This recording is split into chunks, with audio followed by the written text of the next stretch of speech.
Hello everyone, myself Vishwanath, welcome to EMIT। आज हम fundamental of accounting के 9th class में हैं, जिसमें हम बात करेंगे मेनली दो डिफॉल्ट एप्लीकेशन लेकर, एक तो नोटपैड और दूसरा आपका वर्डपैड। नोटपैड आपका टेक्स्ट राइटिंग एप्लीकेशन सॉफ्टवेयर है। अगर आप छोटा मोटा कुछ भी आप नोट लिखना चाहते हैं तो आप नोटपैड का आप यूज कर सकते हैं। ये आपका डिफॉल्ट एप्लीकेशन है, यानी आप विंडोज XP, विंडोज 7 या विंडोज 10 कुछ भी आप यूज कर रहे हैं उसमें आपको नोटपैड एप्लीकेशन जरूर से मिल जाएगा। इसी कारण से नोटपैड एप्लीकेशन को आपको सीखना भी जरूरी है, क्योंकि बहुत सारे जगह पर नोटपैड का आज भी यूज होता है। वेब पेज में डेवलपमेंट किया, वेब पेज बनाने के लिए भी नोटपैड का यूज किया जाता है। इसके अलावा सॉफ्टवेयर में जो लाइसेंस एग्रीमेंट वाला पार्ट होता है या रीडमी वाला पार्ट होता है, वो सारे नोटपैड के ऊपर ही लिखा जाता है। क्यों? क्योंकि नोटपैड, एक तो नोटपैड में बनाया गया फाइल का साइज सबसे छोटा होता है, इसी कारण से सॉफ्टवेयर का साइज बढ़ता नहीं है इस छोटा सा रेडमी फाइल के वजह से या आपका लाइसेंस एग्रीमेंट की वजह से। इसी कारण से मेनली इसको नोटपैड में ही बनाया जाता है।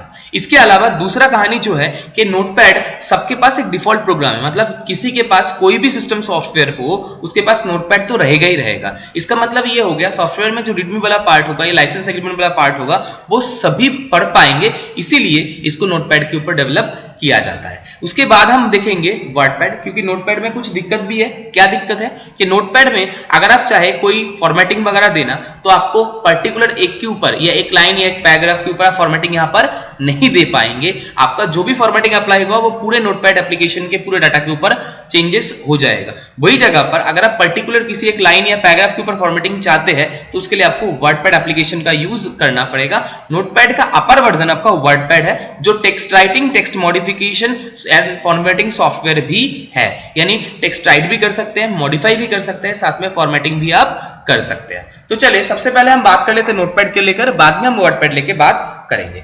तो नोटपैड एप्लीकेशन को हम ओपन कैसे करेंगे? मैं विंडोज से डेस्कटॉप में जा रहा हूं, कीबोर्ड से विंडोज प्लस डी दबाया तो ये डेस्कटॉप मेरा ओपन हो गया। डेस्कटॉप से हम आगे सीधा स्टार्ट बटन, स्टार्ट से हम चले गए ऑल प्रोग्राम, ऑल प्रोग्राम से आ गए हम एक्सेसरीज, ये दिखाई दे रहा है आपको। एक्सेसरीज से आप सीधा चले जाइए नोटपैड के ऊपर, यहां पर क्लिक करेंगे तो नोटपैड एप्लीकेशन ओपन हो जाएगा। जैसे मैंने यहां पर क्लिक किया, देखिए आपके सामने नोटपैड एप्लीकेशन ओपन हो गया। दूसरा तरीका भी आप यूज कर सकते हैं नोटपैड को ओपन करने के लिए। क्या करेंगे वो भी मैं आपको बता देता हूं। विंडोज की के साथ R दबाइए तो रन विंडो आपके सामने आ गया, ये आपका रन विंडो का मेनू आ गया। ये विंडोज की के साथ R दबाने से आया था। ये रन विंडो में आप टाइप कर दीजिए नोटपैड, लिख के एंटर करेंगे तो नोटपैड एप्लीकेशन आपके सामने ओपन हो जाएगा। मैं इसको मैक्सिमाइज कर देता हूं, फुल स्क्रीन में कन्वर्ट कर देता हूं। ये इस तरीके के नोटपैड का विंडो होता है। सबसे ऊपर ये जो बार आपको दिखाई दे रहा है जहां पर लिखा हुआ है अनटाइटल्ड नोटपैड, ये आपका टाइटल बार है। टाइटल बार के राइट हैंड साइड में जाएंगे तो ये मिनिमाइज करने के लिए, दोबारा मैक्सिमाइज करने के लिए आपको इसी के ऊपर क्लिक करना पड़ेगा, या कीबोर्ड से ऑल्ट टैब दबाइए तो ये आपका मैक्सिमाइज हो जाएगा। ठीक है, ये आपका रिस्टोर डाउन, विंडो को थोड़ा छोटा करने के लिए। दोबारा रिस्टोर अप करना है तो इसके ऊपर क्लिक कर दीजिए दोबारा से, तो रिस्टोर अप हो जाएगा। या कीबोर्ड से ऑल्ट के साथ स्पेस बार दबाएंगे तो टाइटल बार मेनू ओपन हो जाएगा। इस टाइटल बार मेनू में जाके आप मैक्सिमाइज में क्लिक कर दीजिए, देखिए मैक्सिमाइज हो गया।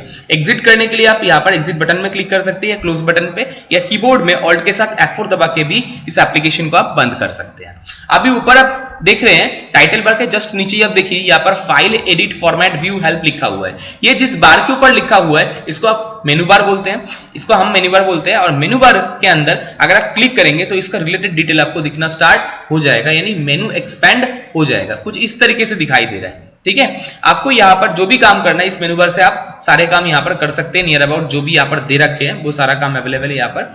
अच्छा, एक बात और, इसमें कुछ भी आप लिखना चाहते हैं तो यहाँ पर टेक्स्ट राइटिंग आप कुछ भी कर सकते हैं। अभी मेरा पॉइंटर का साइज बहुत छोटा है, मैं फॉन्ट का साइज अगर लिखूंगा तो वो भी छोटे तरीके से लिख रहा है। अगर मुझे इसको बड़ा करना है तो फॉर्मेट में जाइए, यहाँ से फॉन्ट में जाइए और यहाँ से आप फॉन्ट का साइज बढ़ा सकते हैं। सपोज मैंने यहाँ पर फॉन्ट का साइज कर दिया 36 करके ओके कर रहा हूं। देखिए अब यहाँ पर मेरा फॉन्ट का साइज बड़ा होकर लिख रहा है। जैसे मैंने कोई एक सेंटेंस लिख देता हूं, द क्विक ब्राउन फॉक्स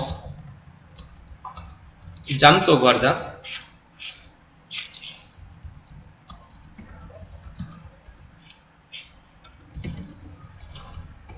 ये मैंने एक लाइन लिख दिया। इसी को मैं कॉपी कर लेता हूं। सिलेक्ट करने के लिए कंट्रोल शिफ्ट के साथ मैं ये एरो की दबा रहा हूं, लेफ्ट एरो की, तो ये सिलेक्ट हो रहा है। आप चाहे तो ऐसे ना करके आप माउस पॉइंटर से भी सिलेक्ट कर सकते हैं। कैसे? जस्ट क्लिक करिए और ड्रैग करते जाइए, ये सिलेक्ट हो जाएगा। या कीबोर्ड से कंट्रोल A दबा के भी आप सिलेक्ट करने का काम कर सकते हैं। या तो आप एक काम और कर सकते हैं, यहां पर एडिट में जाके सिलेक्ट ऑल का ऑप्शन है, यहाँ से भी आप सिलेक्ट करने का काम कर सकते हैं। सिलेक्ट करके मैं यही टेक्स्ट को कॉपी करना चाहता हूं तो मैं एडिट में जाके यहाँ पर कॉपी बटन को सिलेक्ट कर लिया, कॉपी का शॉर्टकट की Ctrl+C है, कॉपी कर लिया तो ये कॉपी हो गया। अब जहां आप पेस्ट करना चाहते हैं कर्सर को आप वहां पर रखिए और कीबोर्ड से Ctrl+V दबा के आप पेस्ट कर सकते हैं या Ctrl+V दबा के पेस्ट करिए, या तो आप एडिट में जाके पेस्ट बटन में क्लिक करके भी पेस्ट करेंगे। देखिए आप ये पेस्ट होते तो जा रहा है बट ये लाइन ऐसे कंटिन्यूअस इस तरीके से लिख रहा है। क्यों इस तरीके से लिख रहा है, इसके पीछे भी रीजन है। क्या रीजन है कि यहाँ पर आप फॉर्मेट में जाइए, देखिए फॉर्मेट में वर्ड रैप अभी बंद है, वर्ड रैप बंद होगा तो टेक्स्ट ये कंटिन्यूअस लिखते रहेगा। अगर वर्ड रैप को आप ऑन कर देंगे तो टेक्स्ट विंडो के हिसाब से हो जाएगा। आप अगर यहाँ पर आप कुछ लिखना चाहते हैं तो देखिए विंडो के हिसाब से लिख रहा है, अब आपका टेक्स्ट कंटिन्यूअस फॉर्म में नहीं चल रहा है। और दूसरा पैराग्राफ अगर आपको बनाना है तो आप एंटर दबा के दूसरा पैराग्राफ आप बना सकते हैं। एंटर दबाना मतलब यहाँ पर पैराग्राफ क्रिएट करना होता है, जैसे मैंने यहाँ पर कुछ टेक्स्ट लिख दिया, ठीक है। अब अगर चाहते हैं किसी टेक्स्ट के ऊपर कोई फॉर्मेटिंग अप्लाई करना वो भी आप कर सकते हैं। टेक्स्ट के ऊपर फॉर्मेटिंग अप्लाई करने के लिए पहले आप सिलेक्ट कर लीजिए टेक्स्ट को जिसको आप फॉर्मेटिंग देना चाहते हैं, फॉर्मेट में चले जाइए, फॉन्ट पे जाके फॉन्ट फॉर्मेटिंग आप अप्लाई कर सकते हैं। बट ध्यान रखिएगा ये जो सिलेक्टेड टेक्स्ट के ऊपर मैं फॉर्मेटिंग देने की कोशिश कर रहा हूं वो पूरा आपका नहीं होगा। क्यों नहीं होगा मैं आपको बताता हूं। जैसे फॉन्ट स्टाइल मैंने सिलेक्ट कर दिया, फॉन्ट साइज 48 कर दिया, करके ओके कर दिया, 48 नहीं 36 ही रहने देता हूं, करके ओके कर देता हूं। देखिए जो आपका फॉन्ट फॉर्मेटिंग अप्लाई हुआ वो सबके ऊपर अप्लाई हुआ है, किसी एक के ऊपर नहीं हुआ। क्यों नहीं हुआ, मैंने आपको पहले ही बताया था कि नोटपैड का प्रोग्राम ही ऐसा है कि आप किसी एक पर्टिकुलर टेक्स्ट के ऊपर फॉर्मेटिंग यहां पर नहीं दे सकते। अगर आपको फॉर्मेटिंग देना है तो पूरे के ऊपर एक बार में इकट्ठा फॉर्मेटिंग देना पड़ेगा, यही नोटपैड का डिफॉल्ट है, ठीक है।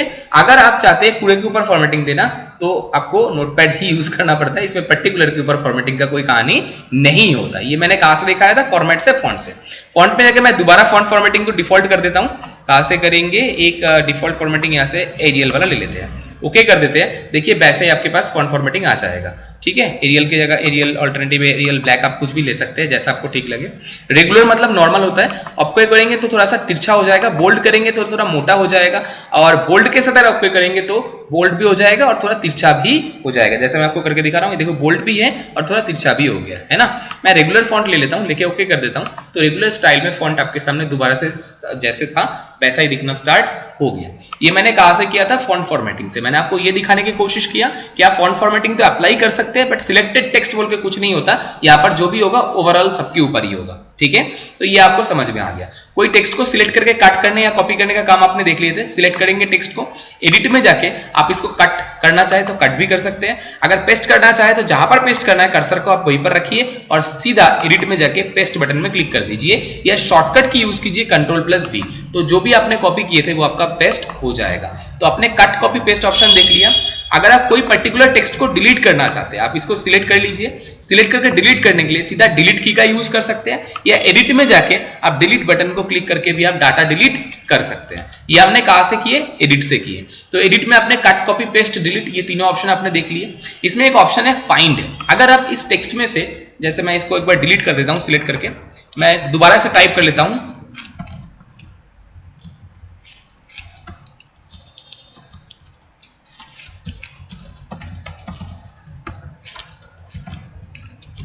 ये मैंने एक टेक्स्ट टाइप कर लिया। इसी को सिलेक्ट कर लेता हूं, कॉपी करने के लिए Ctrl+C और पेस्ट करने के लिए कर्सर रख के Ctrl+V दबा दिया तो पेस्ट हो गया। अब सपोज कीजिए इनमें से मैं फॉक्स जितना लिखा हुआ है वो फाइंड करना चाहता हूं, तो आप फाइंड कैसे करेंगे, आप एडिट में जाइए और फाइंड बटन में क्लिक कर दीजिए। देखिए एक विंडो आपके सामने आ गई, इसका शॉर्टकट की Ctrl+F। अब यहाँ पर पूछ रहा है फाइंड व्हाट, आप क्या फाइंड करना चाहते हैं। मैंने लिख दिया मुझे फॉक्स फाइंड करना है। नेक्स्ट करेंगे तो ऑटोमेटिकली ये जहां जहां फॉक्स लिखा हुआ है वो फाइंड करना शुरू करेगा। अभी मैंने डाउन कर रखा है तो नीचे की तरफ कर रहा है, अगर आप करेंगे तो ये ऊपर की तरफ फाइंड करना स्टार्ट कर देगा। अब मान लीजिए मैं फॉक्स की जगह कैट करना चाहता हूं, तो यहाँ पर इसको रिप्लेस का काम बोलते हैं। रिप्लेस भी आप यहाँ से कर सकते हैं बहुत आसानी से। एडिट में जाइए, सीधा रिप्लेस बटन के ऊपर क्लिक कीजिए। ये सबसे पहले पूछ रहा है फाइंड व्हाट, क्या फाइंड करना चाहते हैं और किसके साथ चेंज करना चाहते हैं। मैंने बोला फाइंड व्हाट तो फॉक्स और रिप्लेस में लिख दिया कैट, यानी फॉक्स को फाइंड करके रिप्लेस करना है किसके साथ, कैट के साथ। मैच केस मतलब अगर अपर केस में है तो अपर केस में मैच करेगा, कैपिटल लोअर केस में है लोअर केस में, इसीलिए मैंने मैच केस किया नहीं ताकि वो सभी के ऊपर करे, किसी को मैचिंग ना करे। कोई अपर होगा तो भी चेंज करेगा, लोअर होगा तो भी चेंज करेगा। बट मैच केस करेंगे तो अगर आप लोअर में लिखे हैं और लोअर में मैच हो रहा है तो चेंज करेगा, अगर कैपिटल में लिखा हुआ है तो चेंज नहीं करेगा। मैंने यहाँ पर एक एक करके आप फाइंड करके एक एक करके रिप्लेस कर सकते हैं, या तो आप चाहे तो रिप्लेस ऑल बटन के ऊपर क्लिक करके सारे को एक साथ रिप्लेस कर सकते हैं। देखिए जितना भी आपका फॉक्स लिखा हुआ था वो सारा कैट में कन्वर्ट हो चुका है। ये कैसे हुआ? फाइंड रिप्लेस से हुआ। ये फाइंड रिप्लेस आया कहां से? एडिट में से फाइंड एंड रिप्लेस बटन से आया था। फाइंड का शॉर्टकट की कंट्रोल प्लस है, रिप्लेस का शॉर्टकट की control plus H। Find next करने के लिए हम F3 बटन का भी यूज कर सकते हैं। एक ऑप्शन यहां पर और भी है, गो टू। ये क्या काम आता है मैं आपको ये भी बता देता हूं। सपोज कीजिए अभी यहां पर देखिए गो टू बटन डीएक्टिवेटेड होगा। देखिए डीएक्टिवेटेड है। क्यों डीएक्टिवेटेड है? क्योंकि अभी यहां पर रैप्टिंग ऑन है। अगर रैप्टिंग बंद करते हैं तो गो टू का काम होता है। जैसे मैं एक बार एक काम और कर लेता हूं, पहले रैप्टिंग ऑन करके इसी टेक्स्ट को मैं यहां से कॉपी कर लेता हूं और इसका 2-3 मैं पैराग्राफ बना देता हूं। ठीक है, 4 लाइन मैंने हो गया। आप फॉर्मेट में जाके अगर वर्डरैप को मैं बंद करूंगा, ये देखिए यहाँ पर 4 लाइन में आपका टेक्स्ट दिख रहा है।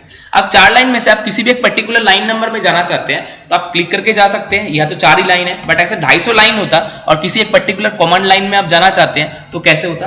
पर्टिकुलर कमांड लाइन में जाने के लिए आप एडिट में जाइए और सीधा गो टू ऑप्शन ले लीजिए। गो टू का शॉर्टकट की कंट्रोल प्लस G। देखिए अभी एक्टिवेटेड है, तो मतलब ये है अगर वर्डरैप ऑन है तो आपका गो टू ऑप्शन काम नहीं करेगा। ये बात आपको समझ में आ गया। तो गो टू में गया और यहां पर मैंने बोल दिया कौन सी लाइन नंबर पे जाना है, मैंने बोला 4 नंबर। ओके कर दीजिए, आपका कर्सर ऑटोमेटिक 4 नंबर लाइन पे दिखना स्टार्ट हो जाएगा। ये मैंने कहां से किया था? एडिट से गो टू से किया था। और फॉर्मेट में जाके सबसे पहले क्या हमने क्या कर लिए थे? वर्डरैप को बंद कर लिए थे ना। वर्डरैप ऑन करेंगे तो आपका go to option automatically hide हो जाएगा। ये देखिए हट चुका है। ठीक है, सिलेक्ट ऑल करेंगे तो सारा एक बार में सिलेक्ट हो जाएगा। अगर आप डिलीट दबा देंगे तो पूरा एक बार क्लियर हो जाएगा। अब सपोज कीजिए यहां पर मैं आज का current system date and time insert करना चाहता हूं, तो आप एडिट में जाइए, डेट एंड टाइम के ऊपर क्लिक कीजिए तो current system date and time जो सिस्टम में चल रहा है वो आपका यहां पर इंसर्ट हो जाएगा। ये सिस्टम का डेट एंड टाइम है। अगर सिस्टम में डेट एंड टाइम गलत दिखा रहा होगा तो आपका गलत ही इंसर्ट होगा। ये बात आप समझ लीजिए। अच्छा, ये जो मैंने फाइल बनाया है, ये फाइल को मैं अब सेव करना चाहता हूं। कहां से करेंगे? फाइल में गया और इसको सेव करने के लिए सेव बटन के ऊपर आप क्लिक कर सकते हैं। कुछ टेक्स्ट लिखना चाहते हैं तो टेक्स्ट आप लिख लीजिए।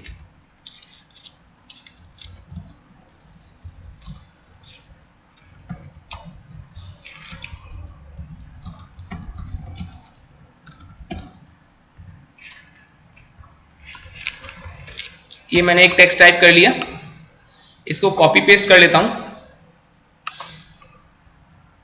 ठीक है, अब इस फाइल को मैं सेव करना चाहता हूं। फाइल में गया, इसको सेव कर रहा हूं। सेव के लिए यहाँ पर देखिए सेव का बटन दे रखा है, या शॉर्टकट की आप कंट्रोल प्लस S दबा सकते हैं सेव करने के लिए। मैंने सेव में क्लिक कर दिया। सेव में क्लिक कर दिया, पूछ रहा है किस लोकेशन में और क्या नाम से आप फाइल को सेव करना चाहते हैं। लोकेशन तो मैंने डेस्कटॉप की रख दिया। अब चाहे तो यहां से भी डेस्कटॉप को सिलेक्ट कर सकते हैं और किसी और जगह को लेना चाहते हैं, यहां से लोकेशन आप अपने हिसाब से सिलेक्ट कर सकते हैं। बट हाँ, जब आप फाइल ओपन करेंगे उसी लोकेशन से ओपन करेंगे जहां से आपने सेव कर रखे। ये बात आप ध्यान रखिएगा। अगर मैंने फाइल मान लीजिए कि मैं डॉक्यूमेंट्स के अंदर कर रहा हूं और ढूंढूंगा मैं डेस्कटॉप में, तो मुझे मेरा फाइल मिलेगा नहीं। फाइल का नेम आप रख दीजिए। मैंने नाम रख दिया माई टेक्स्ट। हो गया। देखिए इसको सेव कर रहा हूं तो ये फाइल मेरा सेव हो गया। डेस्कटॉप के ऊपर आप जाके देख सकते हैं आपका फाइल सेव हो चुका होगा। mytext.txt नाम से सेव हुआ है। इसका मतलब क्या हो गया? फाइल का नाम तो mytext है और एक्सटेंशन नेम इसका txt है। यानी आपको यह भी सीखने को मिल गया कि नोटपैड फाइल का जो एक्सटेंशन नेम होता है वो होता है txt, यानी टेक्सचुअल फाइल।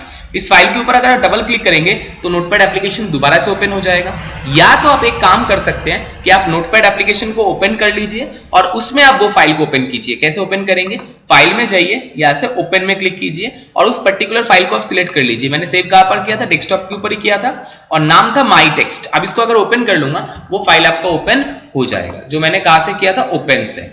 तो और नया फाइल अगर आपको अभी लेना है तो न्यू में क्लिक करके आप नया फाइल ले सकते हैं। ओपन करके पुराना एग्जिस्टिंग फाइल को आप ओपन कर सकते हैं। फाइल को अगर हार्ड डिस्क में आपको सेव करना है प्राइमरी मेमोरी से, तो आप सेव बटन में क्लिक करके हार्ड डिस्क में सेव कर सकते हैं।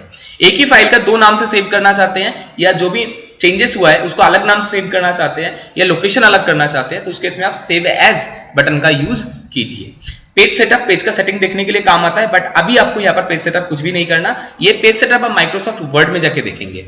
प्रिंट, अगर मैं प्रिंट आउट लेना चाहता हूं तो प्रिंट पे क्लिक करके मैं प्रिंट का ऑप्शन ले सकते हैं, प्रिंट आउट ले सकता हूं। एग्जिट यानी यहां से बाहर जाने के लिए। एडिट का ऑप्शन आपने सारा देख लिया। एडिट में आपको शायद कोई दिक्कत नहीं है।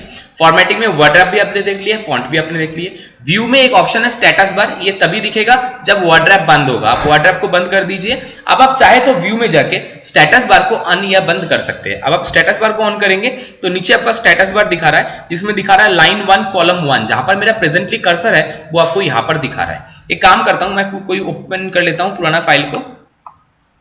ये माई टेक्स्ट वाला फाइल को ओपन कर लिया मैंने, कर्सर को मैंने यहां रख दिया। अब देखिए यहां पर बता रहा है लाइन नंबर 2 पे है और कॉलम नंबर 26 पे आपका कर्सर है, वो आपको यहां पर दिखा रहा है। ये जहां पर दिखा रहा है इसको स्टेटस बार बोलते हैं। बंद करना है आप व्यू में जाकर स्टेटस बार को बंद कर सकते हैं, दोबारा ऑन करना है व्यू में जाकर स्टेटस बार से ऑन कर सकते हैं। बट ये आपको तभी दिखेगा जब वर्ड रैप बंद है। वर्ड रैप ऑन करते ही वो आपका स्टेटस बार का कहानी बंद हो जाएगा। हेल्प आपको जरूरत नहीं, क्योंकि हेल्प देने के लिए मैं यहाँ पर खुद ही अवेलेबल हूं। अगर आपको कोई भी इसके रिलेटेड डाउट या क्वेश्चन या क्वेरी है, आप डाउट सेशन में इसको आराम से क्लियर कर सकते हैं। चलिए, तो ये हो गया हमारा नोटपैड, जिसमें हमने क्या देखे कि जो भी छोटा मोटा टेक्स्ट लिखना है वो मैं आराम से लिख सकता हूं। फाइल का साइज भी बता देता हूं, नोटपैड में जो फाइल हम सेव करते हैं उसका साइज क्या होता है। ये मेरा फाइल है, इसके ऊपर पॉइंटर को मैं लेके जाऊंगा। पॉइंटर को ले जाने के बाद राइट क्लिक कर रहा हूं और इसके ऊपर प्रॉपर्टीज में क्लिक कर रहा हूं। देखिए आपका प्रॉपर्टीज दिख रहा है, क्या दिख रहा है, 325 बाइट्स।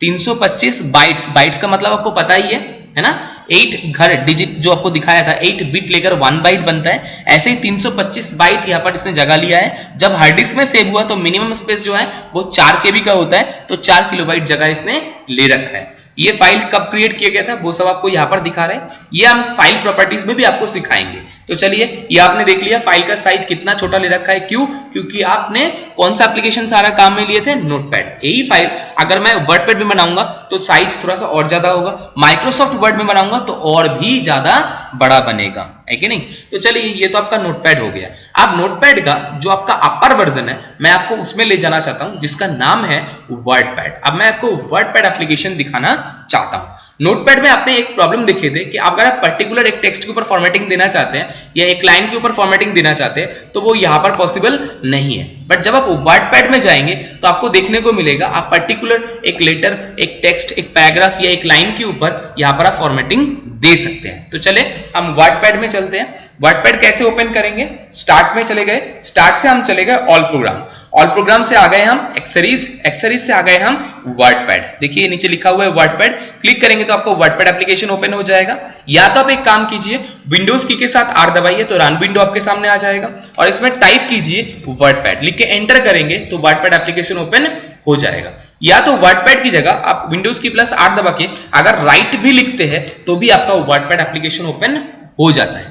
ये आपका वर्डपैड का इंटायर विंडो है आपके सामने जो ओपन हुआ है। इसका व्यू भी देखिए आप स्टैंडर्ड व्यू में, पहले नोटपैड मेनू बेस्ड व्यू में था, इसमें आपको रिबन भी दिखना स्टार्ट हो गया। तो ये स्टैंडर्ड व्यू जो है वो वर्डपैड का है और वर्डपैड 2000 इसमें एक्चुअली जो हमने सिस्टम सॉफ्टवेयर डाल रखा है वो विंडोज 7 है, इसलिए ऐसा दिखा रहा है। अगर ये विंडोज 7 की जगह विंडोज XP होता तो इसमें भी आपको वर्डपैड में वही आपका मेनू बेस्ड व्यू दिखाना स्टार्ट करता। बट विंडोज 7 में ये अपडेटेड है, इसलिए आपको यहाँ पर व्यू दूसरा व्यू दिखाई दे रहा है। तो चलिए सबसे पहले मैं बात कर लेता हूं कि ये जो मेनू आपको दिख रहा है कौन सी बार को हम क्या नाम से जानते हैं। सबसे ऊपर ये जो ब्लू कलर का आपको बार दिखा रहा है जहां पर लिखा हुआ है डॉक्यूमेंट वर्डपैड, ये आपका टाइटल बार है, ये आपको पहले से ही पता है। बट टाइटल बार के कोने में एक ऑप्शन आपको एक्स्ट्रा दिखाई दे रहा है, इसको हम बोलते हैं ribbon, sorry quick access toolbar. इस क्विक एक्सेस टूल बार को आप ऊपर देखना चाहते हो तो अभी तो ऊपर ही है, अगर मैं इसको नीचे देखना चाहता हूं तो इसमें क्लिक करिए और शो बिलो द रिबन कर दीजिए तो रिबन के नीचे ये क्विक एक्सेस टूल बार आपको दिखना स्टार्ट हो जाएगा। दोबारा से आप इसको ऊपर भेजना चाहते हैं तो इसके ड्रॉप डाउन बटन में क्लिक कीजिए और शो अबव द रिबन करेंगे तो ये ऊपर ऐड हो जाएगा। अभी इस फाइल का मैंने कोई नाम नहीं रखा, इसीलिए डॉक्यूमेंट वर्डपैड के नाम से दिखाई दे रहा है। राइट हैंड साइड में चले जाइए तो ये मिनिमाइज का बटन दिखा रखा है जिससे आप डॉक्यूमेंट को मिनिमाइज करके रख सकते हैं। दोबारा उसी के ऊपर क्लिक करेंगे तो ये मैक्सिमाइज हो जाएगा। ये कीबोर्ड से ऑल्ट टैब बटन का यूज कर सकते हैं। ये रिस्टोर डाउन छोटा करने के लिए, दोबारा बड़ा करने के लिए रिस्टोर आपके ऊपर क्लिक कीजिए या ऑल्ट के साथ स्पेस बार दबा के यहां से आप मैक्सिमाइज कर दीजिए तो यहां से आप मैक्सिमाइज कर सकते हैं। क्लोज या एग्जिट के लिए ऑल्ट F4 का आप यूज कर सकते हैं या तो इस बटन के ऊपर क्लिक करके आप क्लोज कर सकते हैं, यानी क्लोज बटन के ऊपर क्लिक करके भी एग्जिट हो सकते हैं। चलिए इसके नीचे आ जाइए जहां पर आपको होम एंड व्यू बटन दिखाई दे रहा है, ये आपका मेनू बार है। मेनू बार में एक एक बटन को हम बोलते हैं मेनू टैब। क्या बोलते हैं? मेनू टैब। इस मेनू टैब के नीचे जो पट्टी दिखाई दे रहा है, इस पट्टी को हम रिबन बोलते हैं। क्या बोलते हैं? रिबन। इस रिबन में देखिए पर्टिकुलर ग्रुप बना हुआ है, जैसे ये क्लिपबोर्ड का ग्रुप है, ये फॉन्ट का ग्रुप है, ये आपका पैराग्राफ का ग्रुप है। सेम ऐसा ही व्यू आपको माइक्रोसॉफ्ट पेंट में, मतलब पेंट एप्लीकेशन में भी आपको दिखाई दिया था। जैसे आपको पेंट में ऐसे रिबन दिखा था, सेम एज इट इज यहाँ पर आपको रिबन व्यू दिखाई दे रहा है। यहाँ पर आप कुछ लिखना चाहे अपने हिसाब से कुछ भी आप लिख सकते हैं। सपोज करते हैं हम वही टेक्स्ट जो नोटपैड में लिखा था उसी को ही मैं कॉपी करके यहाँ लेके आता हूँ। नोटपैड से इसी डाटा को मैं कॉपी कर लेता हूं और यहां पेस्ट कर देता हूं। ये देखिए ये डाटा आपको यहां पर पेस्ट हो गया, कॉपी करके मैंने बस पेस्ट कर दिया तो वही टेक्स्ट आपको यहां पर दिखना स्टार्ट हो गया। और भी कुछ लिखना चाहते हैं आप लिख सकते हैं। अब इसमें जो फायदा है वो मैं आपको बताता हूं। जैसे मैंने एक लाइन को सिलेक्ट करा, इस लाइन का फॉन्ट स्टाइल चेंज करना चाहता हूं। देखिए फॉन्ट स्टाइल चेंज हो रहा है, आपके पूरे का फॉन्ट स्टाइल चेंज नहीं कर रहा है, सिर्फ जो लाइन आपने सिलेक्ट किए थे सिर्फ उसी का ही फॉन्ट स्टाइल चेंज हो रहा है। फॉन्ट साइज को बढ़ाना चाहते हैं आप बढ़ा भी सकते हैं, फॉन्ट साइज को आप घटाना चाहते हैं घटा भी सकते हैं, और जो आपने सिलेक्ट कर रखे थे उसी के ऊपर अप्लाई हो रहा है, बाकियों के ऊपर ये काम नहीं हो रहा है। इवन आप चाहे तो फॉन्ट का साइज यहां से भी छोटा बड़ा करने का काम कर सकते हैं। ये फॉन्ट का स्केल है जिसमें मिनिमम जो फॉन्ट का साइज है वो 8 है, मैक्सिमम जो फॉन्ट का साइज है वो 72 है। अगर इससे कम लेना है आप यहां पर लिख के दे सकते हैं, इससे ऊपर लेना है तो भी आप लिख के दे सकते हैं। और बीच में जो फॉन्ट गायब है, जैसे 36 के बाद सीधा 48 है, तो बीच में आपको अगर 40 चाहिए 45 चाहिए वो भी आप यहां पर लिख के बता सकते हैं। जो आप लिख के बताएंगे वही फॉन्ट यहां पर हो जाएगा। जैसे मैं आपको करके दिखा रहा हूं, ये अभी 18 लिखा हुआ है, मैंने 45 करके ओके कर दिया तो ये 45 फॉन्ट साइज हो गया। बट अब स्केल में ये 45 आपको दिखाई नहीं देगा। क्यों? स्केल के हिसाब से इसी हिसाब से है जो आपको यहां पर दिखाई दे रहा है। अगर आपको इसको बीच का कोई भी चाहिए, छोटा चाहिए बड़ा चाहिए, वो आप लिख के दीजिएगा। ओके, तो आपको ये समझ में आ गया फॉन्ट साइज वगैरह। बोल्ड मतलब क्या होता है? थोड़ा फैटी हो जाएगा, मोटा हो जाएगा। इटैलिक मतलब थोड़ा सा तिरछा हो जाएगा, तो वैसे इटालियन फॉर्मेट में तो इटैलिक करने की कोई जरूरत नहीं। अंडरलाइन अगर आप देना चाहते हो तो अंडरलाइन इस तरीके से दे सकते हैं। देखिए इस तरीके से टेक्स्ट के ऊपर अंडरलाइन अप्लाई हो चुका है। अगर अंडू करना है तो कंट्रोल जेड दबा के आप अंडू भी कर सकते हैं। ये भी आपने पहले ही देख रखे थे। तो चलिए आगे हम नीचे जाते हैं। यहां पर टेक्स्ट के ऊपर अगर मैं कोई क्रॉस ओवर करना चाहता हूं तो इस तरीके से आप स्ट्राइक थ्रू करके टेक्स्ट के ऊपर से ऐसे क्रॉसिंग कर सकते हैं। जैसे टेक्स्ट के हिसाब से कोई लॉ था, अब नहीं है, वो लॉ हट गया है, तो उस केस में आप इस तरीके से स्ट्राइक थ्रू का इफेक्ट दे सकते हैं। सुपरस्क्रिप्ट सबस्क्रिप्ट हम आपको थोड़ी देर बाद बताते हैं, उससे पहले हम बात कर लेते हैं। अगर मुझे फॉन्ट का कलर देना है तो यहाँ से जो आपको चाहिए वैसा स्टाइल का फॉन्ट कलर यहाँ से दे सकते हैं। जैसा फॉन्ट कलर आप देंगे वैसा ही देखिए अप्लाई हो चुका है। अगर टेक्स्ट के बैकग्राउंड में कोई कलर देना चाहते हैं तो इसको सिलेक्ट कर लीजिए। देखिए यहाँ पर हाईलाइट कलर का ऑप्शन भी दे रखा है, जो बैकग्राउंड कलर के रूप में यहाँ पर दिखता है, बट एक्चुअली हाईलाइटर कलर है। जो भी आप कलर देंगे देखिए इस तरीके से ऐसे हाईलाइट हो रहा है। ये देखिए हाईलाइट हो गया। दोबारा इसको हटाना है तो आपको सिलेक्ट करना है। सिलेक्ट करने के बाद यहाँ दोबारा हाईलाइटर पे जाना है और नो कलर में क्लिक करके ये कलर को आपको हटाना है। तो ये आपने देख लिए। ये हमने कहां से किए? फॉन्ट फॉर्मेटिंग के अंदर से किए थे। आप फॉन्ट फॉर्मेटिंग में एक ऑप्शन रह गया आपका सुपरस्क्रिप्ट और सबस्क्रिप्ट, वो भी मैं आपको बता देता हूं। सपोज मैंने कर्सर को यहाँ नीचे ले आया, फॉन्ट साइज को थोड़ा सा बढ़ा लेता हूं ताकि आपको समझ में आए। 36 फॉन्ट साइज, यहाँ पर मैंने लिख दिया x। अब मैं एक्स स्क्वायर लिखने के लिए मैंने यहाँ पर 2 तो लिख दिया। अब मैं चाहता हूं ये 2 को ऊपर भेजना, मतलब स्क्वायर में कन्वर्ट करना। तो इसको सिलेक्ट कर दिया। सबसे पहले तो मैंने 2 को, एक को सिलेक्ट करने के लिए आप पॉइंटर का यूज इस तरीके से कर सकते हैं, जैसे मैंने इधर से इधर कर रहा हूं, इस तरीके से आप कर सकते हैं। या तो आप शिफ्ट के साथ भी लेफ्ट एरो की या राइट एरो की यूज करके भी सिलेक्शन कर सकते हैं। ये देखिए सिलेक्ट हो गया आपका। अब मैं इसको ऊपर भेजने के लिए यहाँ पर सुपरस्क्रिप्ट का बटन है, इसके ऊपर क्लिक करूंगा तो ये सुपरस्क्रिप्ट हो जाएगा, यानी ऊपर चला जाएगा। अगर इसको मुझे नीचे भेजना है, सबस्क्रिप्ट करना है, तो यहाँ पर सबस्क्रिप्ट बटन में क्लिक करते ही ये टेक्स्ट नीचे आ जाएगा, यानी सबस्क्रिप्ट होने का काम हो गया। तो ये चीज आपने देख ली है। ये सारा मैंने फॉन्ट फॉर्मेटिंग किससे किया था? ये फॉन्ट का टाइप चेंज करने के लिए, ये फॉन्ट का साइज, ये फॉन्ट का स्टाइल देने के लिए, बोल्ड, इटैलिक, अंडरलाइन, ये स्ट्राइक थ्रू इफेक्ट था, ये सबस्क्रिप्ट नीचे, ये सुपरस्क्रिप्ट ऊपर करने के लिए, ये हाइलाइटर कलर था जिससे आपने टेक्स्ट को हाईलाइट किए थे, ये आपका फॉन्ट कलर था जिससे आपने फॉन्ट का कलर चेंज किए थे। तो ये था आपका फॉन्ट फॉर्मेटिंग। नेक्स्ट इसके बाद आता है पैराग्राफ फॉर्मेटिंग। अगर आप कोई पैराग्राफ को सिलेक्ट करके उसके ऊपर फॉर्मेटिंग देना चाहते हैं तो इस पैराग्राफ फॉर्मेटिंग में दे सकते हैं। जैसे यहाँ पर ये देखिए इंडेंटेशन आपको बढ़ाने के लिए काम आ रहा है, ये इंडेंटेशन को घटाने के लिए काम आ रहा है। ये काम ऊपर से ये पॉइंटर को पकड़ के भी कर सकते हैं। इसको मैं देखिए इंडेंट को हटा दिया तो ये लेफ्ट इंडेंट क्रिएट हो गया। Same as it is right side से भी अगर मैं मार्जिन से इसको दूर कर दूंगा तो ये राइट इंडेंट क्रिएट हो गया। फर्स्ट लाइन को अगर आप आगे करना चाहते हैं तो इस तरीके से फर्स्ट लाइन को पकड़ के आगे कर दीजिए, फर्स्ट लाइन आगे हो गया।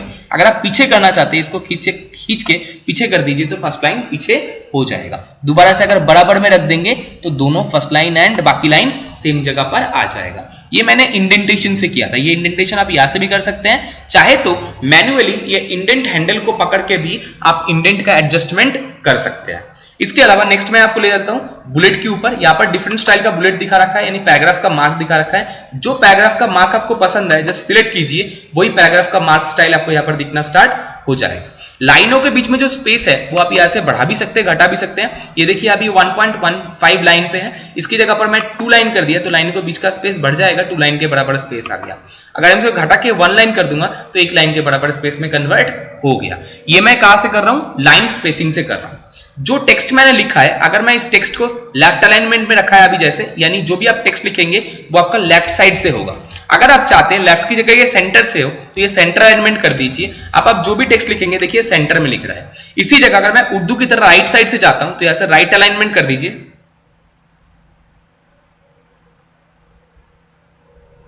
यहां पर मैं दोबारा आपको राइट अलाइनमेंट करके दिखा रहा हूं। जैसे यहां पर रखा मैंने, अब इसके ऊपर आप जो भी लिखेंगे, मैं इसको राइट अलाइनमेंट कर भी देता हूं पहले। ये तो अभी सेंटर में है तो यहां से राइट में क्लिक कर दिया। अब देखिए आप जो भी टेक्स्ट यहां पर लिखेंगे वो राइट अलाइनमेंट में लिख रहा है, ठीक है। अगर आप चाहते हैं टेक्स्ट का दोनों side, left side and right side दोनों बराबर हो जाए तो यहां पर जस्टिफाई बटन का क्लिक करेंगे तो दोनों साइड बराबर हो जाएगा। देखिए इधर के साइड इक्वल जैसा दिखाई दे रहा है। क्यों हुआ? क्योंकि मैंने जस्टिफाई कर रखा है। उसी का लेफ्ट अलाइनमेंट करेंगे तो ऐसे ऊपर नीचे ऊपर खबर दिख रहा है। ऐसा क्यों दिख रहा है? क्योंकि अभी लेफ्ट अलाइंड है। तो इस तरीके से आप टेक्स्ट का अलाइनमेंट जैसे आपको ठीक लगे वैसे आप चेंज कर सकते हैं। अगर यहां पर आप कोई पिक्चर वगैरह लगाना चाहते हैं वो भी आप लगा सकते हैं। कहां से? पिक्चर बटन में क्लिक कीजिए। क्लिक करके आप देखिए यहाँ पर सिस्टम में जो भी पिक्चर होगा, जो इसमें जो आपको चाहिए वो सिलेक्ट करके आप इंसर्ट करेंगे तो इंसर्ट हो जाएगा। तो ये जो आपको एक्स्ट्रा फीचर मिल रहा है ये आपको नोटपैड में नहीं मिलेगा, ये फीचर आपको वर्डपैड में ही मिलेगा। और इसका अपर वर्जन माइक्रोसॉफ्ट वर्ड में इससे भी और बढ़िया फीचर हमें देखने को मिलेगा, जो हम वर्ड में माइक्रोसॉफ्ट वर्ड में जाके देखेंगे। कोई पेंटिंग या ड्राइंग पिक्चर, जैसे इस पिक्चर को मैं डिलीट कर देता हूं, कोई पेंटिंग या ड्राइंग लगाना चाहते हो यहाँ पर क्लिक करके इस तरीके से कोई भी पेंट आप करो। देखो सीधा ये पेंट जो आपने यहां पर किए वो सीधा आपका फाइल में भी ड्रॉ ऑटोमेटिक हो जाएगा। इस तरीके से आप ड्राइंग कैनवस ले सकते हैं। इसको ऑब्जेक्ट इंसर्शन भी बोलते हैं। अगर आप डेट एंड टाइम इंसर्ट करना चाहते हैं, जैसे आपने नोटपैड में किए थे F5 दबा के, यहां पर डेट एंड टाइम करने के लिए आपको डेट एंड टाइम ऑप्शन में जाना पड़ेगा। डेट एंड टाइम का जो स्टाइल आपको पसंद है वो लेना है और लेके ओके करते ही देखिए वो डेट एंड टाइम स्टाइल यहां पर इंसर्ट हो गया। इंसर्ट ऑब्जेक्ट के बारे में आज मैं इस क्लास में कुछ नहीं बताऊंगा, ये आपको मैं माइक्रोसॉफ्ट वर्ड में सिखाऊंगा कि ऑब्जेक्ट किस तरीके से इंसर्ट करते हैं। हाँ, एक तरीका का ऑब्जेक्ट जो आपको मैंने बताया था ड्राइंग सी था, है ना। इस तरीके से आप ड्राइंग लगा के इंसर्ट ऑब्जेक्ट का एक फायदा देख सकते हैं। बट बाकी ऑब्जेक्ट्स लेके आज हम बात नहीं करेंगे, इसके बारे में हम माइक्रोसॉफ्ट वर्ड में बात करेंगे, क्योंकि उसमें आपको ओवरली फीचर भी आपको देखने को मिल जाएगा। Object linking and embedding feature भी देखने को मिल जाएगा। फाइंड रिप्लेस का वही सेम काम है। कोई वर्ड को फाइंड करने के लिए फाइंड ऑप्शन को यूज कर सकते हैं, जैसे मैंने आपको पहले ही बताया था। फाइंड में क्लिक करेंगे, जैसे मैंने यहाँ पर फॉक्स लिख दिया तो फॉक्स को ये फाइंड करके दिखाना स्टार्ट कर देगा। अगर फॉक्स की का अगर आप कैट करना चाहते हैं तो फाइंड को हटाइए, इसके का रिप्लेस ऑप्शन को ले लीजिए, तो यहाँ से आपको फॉक्स की जगह आप कैट कर सकते हैं। जैसे मैंने कैट लिख दिया, आप रिप्लेस ऑल कर दिया, जहां पर भी फॉक्स था देखिए वहां पर कैट में कन्वर्ट कर दिया। तो यह तो आपने ऑलरेडी देखे थे नोटपैड में, वही चीज आपको यहाँ पर वर्डपैड में दिखाया गया। सिलेक्ट ऑल करेंगे तो एक साथ में सारा डॉक्यूमेंट एक बार में सिलेक्ट हो जाएगा। डिलीट दबाते ही सारा एक बार में डिलीट हो जाएगा। कट कॉपी पेस्ट करना चाहे आप यहाँ पर बहुत आसानी से कर सकते हैं। जिस कैरेक्टर को, जिस टेक्स्ट को आप सिलेक्ट करेंगे उसी को आप कट कॉपी पेस्ट यहाँ से कर सकते हैं। जैसे मैंने इसको सिलेक्ट कर दिया, अब यहाँ से इसको कॉपी करना है तो कॉपी कर लीजिए। जहां पेस्ट करना है कर्सर को रखिए, जस्ट आप पेस्ट बटन के पे क्लिक कर दीजिए, देखिए वही टेक्स्ट का पेस्ट हो चुका है। अगर पेस्ट की जगह मैं इसको कट करता, जैसे मैंने यहाँ से लेके इतना एरिया सिलेक्ट कर दिया, अब मैं यहाँ से इसको कट करना चाहता हूं तो कट बटन में क्लिक करते देखिए कट हो गया। और जहां जाके मैं पेस्ट करना चाहूंगा, सपोज मैं सबसे नीचे वाला लाइन पे पेस्ट करना चाहता हूं, यहाँ आके पेस्ट करना चाहता हूं तो पेस्ट के ऊपर क्लिक कर दिया, देखिए वो लाइन यहाँ पर पेस्ट हो गया। तो कट कॉपी पेस्ट का ऑप्शन का भी यूज आप यहाँ से आराम से कर सकते हैं। व्यू में जाके ऑप्शन देखना या ना देखना, इसका काम यहाँ से व्यू से हो सकता है। आप जूम करना चाहते हैं छोटा या जूम बड़ा करना चाहते हैं तो यहाँ पर कर सकते हैं। 100% में करेंगे तो नॉर्मल व्यू आपको दिखाई देगा। ऊपर ये जो रूलर दिख रहा है, ये रूलर को आप बंद करना चाहते हैं, यहाँ से रूलर बंद में क्लिक कर दीजिए, रूलर आपका बंद हो जाएगा। दोबारा एक्टिवेट करेंगे तो आपको रूलर दिखना स्टार्ट हो जाएगा। स्टेटस बार नीचे वाला ऑप्शन है, ये स्टेटस बार आपको देखना या नहीं देखना, जिसके ऊपर आप जूम करने का ऑप्शन देख रहे थे, यही देखिए यहाँ पर स्टेटस बार, जिससे हम टेक्स्ट डॉक्यूमेंट को जूम करके छोटा या जूम करके बड़ा कर रहे थे, ये काम हम स्टेटस बार से करते हैं। ये स्टेटस बार बंद करना या ऑन करना वो आप यहाँ से कर सकते हैं। जो अभी नोटपैड में आपने टेक्स्ट रैप्टिंग देखे थे, वो रैप्टिंग आप यहाँ पर वर्ड रैप्टिंग से कर सकते हैं। वर्ड रैप्टिंग में नो रैप बोलेंगे तो वैसे ही जैसे नोटपैड में कंटिन्यूअस चल रहा था टेक्स्ट, वैसे ही कंटिन्यूअस चलते जाएगा। देखिए कंटिन्यूअस ऐसे चलते जाएगा, ठीक है, इस तरीके से कंटिन्यूअस चलते जाएगा जब तक आप लिखेंगे। सेम तरीके से अगर आप यही जगह पर वर्ड रैप में जाकर रैप टू विंडो करेंगे तो ये विंडो के हिसाब से टुकड़ों में हो जाएगा। अब अगर आप लिखेंगे, देखिए विंडो से बाहर ये नहीं जाएगा, विंडो से आगे जाती है वो नीचे शिफ्ट हो गया, है ना। इस तरीके से ये विंडो के हिसाब से टुकड़ों में डिवाइड हो गया। अगर रैप टू रूलर करेंगे तो जितना बड़ा आपका रूलर है टेक्स्ट भी उतना ही बड़ा दिखाई देगा। अब रूलर में जो ये मार्जिन दिखा रखा है, जैसे ये 1 इंच है, ये 2 इंच है, इस तरीके से। अब ये जो मेजरमेंट यूनिट मैं आपको इंच में बता रहा हूं, अगर आपको इंच की जगह सेंटीमीटर में चाहिए तो सेंटीमीटर में, पॉइंट में चाहिए या पिकास में चाहिए तो पॉइंट या पिकास में आप रख सकते हैं। पॉइंट और पिकास में क्या पर रिलेशन है, 72 पॉइंट इक्वल्स टू 6 पिकास होता है, यानी 12 पॉइंट में 1 पिकास। पॉइंट का मतलब कितना है, ये जो फॉन्ट साइज आप बढ़ा रहे थे ये आपका पॉइंट में था। अभी जो मैं टेक्स्ट यहाँ पर सिलेक्ट कर रखा हूं, इस टेक्स्ट को 11 पॉइंट में रखा गया। अगर मैं 12 पॉइंट करूंगा तो ये 1 पॉइंट, ये 14 पॉइंट, यानी 2 पॉइंट बढ़ गया। ऐसे ही 12 पॉइंट इक्वल्स टू 1 पिकास होता है। अच्छा, कल जब मैंने पेंट किया था, पेंट में एक चीज मैं आपको बताना ध्यान नहीं रहा, वो चीज मैं आज उसको क्लियर कर दूंगा, जिसको हमने पिक्सल बोले थे। उससे पहले हम एक काम कर लेते हैं, इस फाइल को सेव करते हैं। कैसे सेव करेंगे, फाइल मेनू में क्लिक करते हैं और देखिए यहाँ पर सेव का बटन दे रखा है, बट यहाँ पर फाइल मेनू थोड़ा स्टैंडर्ड व्यू में है ना। जो रिसेंट फाइल होगा वो यहाँ पर दिखता है, अभी कोई रिसेंट फाइल है नहीं, इसलिए रिसेंट फाइल खाली दिखा रहा है। नया फाइल लेना है तो न्यू से आप नया फाइल ले सकते हैं। पुराना सेव फाइल को ओपन करने के लिए आप ओपन ऑप्शन में जा सकते हैं। सेव करने के लिए सेव में जाना होता है। सेव एज, उसी फाइल को दूसरे नाम से सेव करने के लिए सेव एज का ऑप्शन ले सकते हैं। प्रिंट आउट लेना है तो यहाँ से प्रिंट में, पेज का सेटिंग देना है तो पेज सेटअप से कर सकते हैं, बट हमें पेज सेटअप यहाँ से नहीं देखना, हमें माइक्रोसॉफ्ट वर्ड में जाके देखना है। सेंड ईमेल, ईमेल सेंड करने के लिए ऑप्शन दे रखा है। अबाउट वर्डपैड के बारे में जानकारी आपको यही से मैं ही दे रहा हूं, तो आपको यहाँ से जानकारी लेने की जरूरत नहीं है। एग्जिट यहाँ से बाहर जाने के लिए। चलिए सबसे पहले इस फाइल को सेव करते हैं। सेव में क्लिक करा तो ये देखिए आपके सामने एक मेनू आ गया। कहां सेव करना चाहते हैं, मैं डेस्कटॉप के ऊपर सेव कर रहा हूं। फाइल का नाम रख दिया माई टेक्स्ट। क्या एक जगह पर एक नाम का 2 फाइल आ जाएगा? बिल्कुल, फाइल नेम तो सेम है बट एक्सटेंशन नेम अलग है तो सेव हो जाएगा। देखिए इसका नाम माई टेक्स्ट है बट इसका एक्सटेंशन नेम जो है वो RTF है। RTF यानी रिच टेक्स्ट फॉर्मेट। मैं इसको सेव कर रहा हूं, देखिए ये आपका सेव हो गया होगा। मैं आपको दिखा भी देता हूं, ये देखिए mytext.txt, ये आपका mytext.rtf रिच टेक्स्ट फॉर्मेट के नाम से ले रहा है। इसका साइज भी देखिए ज्यादा है, 647 किलोबाइट जगह ये ले रखा है। आज की डेट में क्रिएट हो गया है 30/5/2020 को क्रिएट हुआ है 4:08 में। ये भी ये दिखा रहा है, ठीक है ना। तो ये चीजें आपको दिखाई दे रहा है। इस फाइल के ऊपर अगर आप डबल क्लिक करेंगे, ये देखिए माइक्रोसॉफ्ट वर्ड में जाके ओपन होगा। क्यों? इसका भी आदत ऐसा ही है जैसे नॉर्मली होता है कि अपर वर्जन में जाके ओपन होने का, तो ये अपर वर्जन में जाके ओपन हो रहा है, यानी माइक्रोसॉफ्ट वर्ड में ओपन हो रहा है। ये माइक्रोसॉफ्ट वर्ड का विंडो है।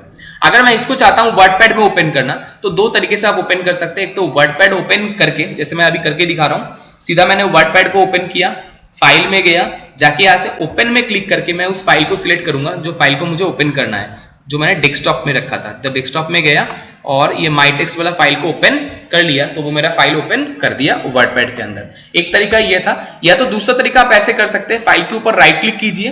लेफ्ट क्लिक और राइट क्लिक 2 ऑप्शन होता है, मैं राइट क्लिक किया ताकि फाइल मेनू ओपन हो जाए। इस फाइल मेनू में जाने के बाद हमने क्या किया, सीधा ओपन विथ ऑप्शन ले लिए और ओपन विथ में मैंने बोल दिया मुझे कहा चाहिए माइक्रोसॉफ्ट वर्ड नहीं वर्डपैड चाहिए। तो वर्डपैड में क्लिक करते ही या वर्डपैड में ओपन हो गया।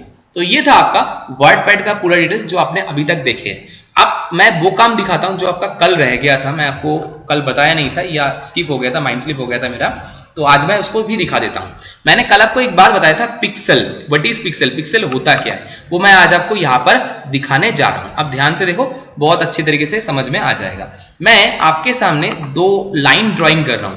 एक लाइन तो मैं सीधा स्ट्रेट ड्राइंग कर रहा हूं और एक लाइन मैं ऐसे टेढ़ा ड्राइंग किया। आपको क्या दिखाई दे रहा है, दोनों एक जैसा ही है, सेम है, कोई प्रॉब्लम नहीं, कोई दिक्कत नहीं। अब मैं एक काम करता हूं, आपको मैं इसको मैग्नीफायर लेके दिखाता हूं कि इसमें क्या दिख रहा है। देखिए जितना भी मैं बड़ा करते जा रहा हूं उतना ही जो सीधा लाइन था वो तो बिल्कुल बराबर दिखाई दे रहा है, बट जो टेढ़ा लाइन था वो इस तरीके से सीढ़ी जैसा दिखाई दे रहा है। ऐसा क्यों दे रहा है? ऐसा इसलिए दे रहा है क्योंकि ये डिजिटल इमेज है। डिजिटल इमेज जितना भी बनता है वो पिक्सल के सहारे में बनता है। पिक्सल मतलब ये एक पिक्सल है, इसको स्क्वायर डॉट बोलते हैं। ये जब छोटा होता है हमें बिंदी जैसा दिखता है, नहीं गोलाई में दिखता है, बट इसी को जब हम जूम करके देखते हैं तो ये चौकोर बॉक्स दिखना स्टार्ट होता है। इसी कारण से कम मेगापिक्सल का फोटो को अगर आप इनलार्ज करके बड़ा करते हैं तो वो फटी फटी दिखता है। क्यों? क्योंकि वो चौकोर बॉक्स धब्बे धज जैसा दिखना स्टार्ट हो जाता है। इसीलिए डिजिटल इमेज जब भी क्रिएट होता है वो पिक्सल से बनता है। ये जब पास पास में रहता है तो सीधा दिखता है, ऊपर नीचे होते ही ये टेढ़ा मेढ़ा दिखना स्टार्ट हो जाता है। और ये टेढ़ा मेढ़ा तब दिखता है जब ये इनलार्ज यानी जूम करके बड़ा कर रखे हो। अगर इसको छोटा कर दोगे तो देखो आपको कुछ भी समझ में नहीं आएगा, ये भी आपको वही बिंदी जैसा और लाइन जैसा ही दिखाई देगा। ये इस कारण से हो रहा है क्योंकि पिक्सल की वजह से। इसी कारण से जब हम मोबाइल कैमरा वगैरह परचेज करते हैं